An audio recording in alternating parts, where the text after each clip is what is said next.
Hey there, and welcome to this Masterclass Explainer.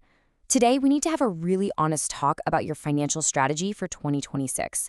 Think of this as your reality check, your personal roadmap to navigating SHIP funds. We've got a solid amount of ground to cover, and honestly, this information is too important to wait on. So let's just jump right in. So let me ask you a question, and it might hit a little close to home for some of us. Can you comfortably handle a monthly mortgage payment, but you just can't seem to scrape together that massive lump sum for a down payment?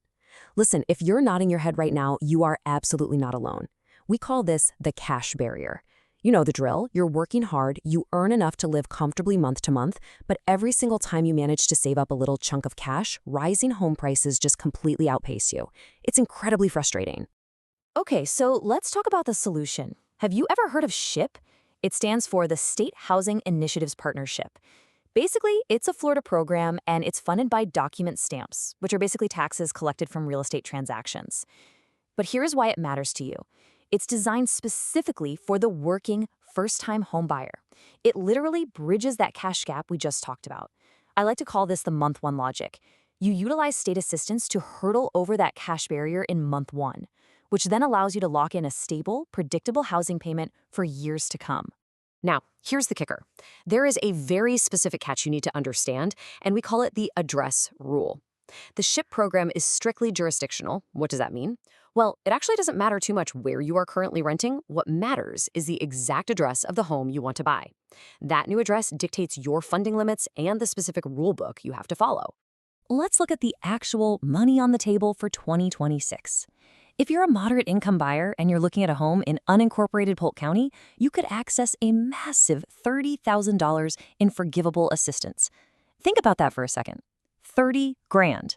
That is life-changing financial leverage just sitting there, waiting to be utilized.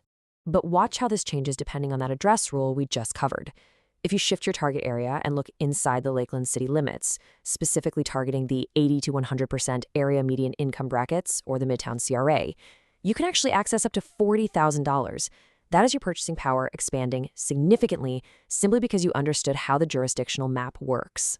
All right, time for a reality check. I have to give you a little bit of tough love here because I firmly believe in the pleasure of planning over the pain of guessing. Here is the truth. Zero down is a myth. Even with $30,000 or $40,000 in state assistance backing you up, buying a house is never a completely free $0 transaction. You are still going to need some skin in the game. So the absolutely crucial point here is knowing exactly what liquid reserves you actually have to save up. Stop guessing. Here is your liquid cash target, right around $3,500 to $4,500. Let's break that down really quickly. You're going to need about $1,500 for an earnest money deposit just to lock up the contract. Then set aside roughly $600 for property inspections to make sure the home is actually safe, and you'll need another $600 or so for the third-party appraisal. Alongside having that cash ready to go, there are a couple of personal hurdles you'll need to clear to be eligible.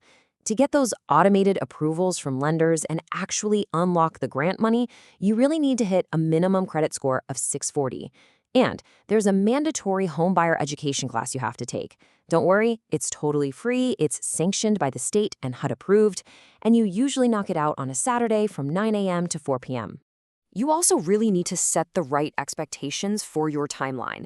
A standard conventional real estate transaction might close in 30 days, right? But when you're using SHIP funds, you need to mentally prepare for a 45 to 60-day window.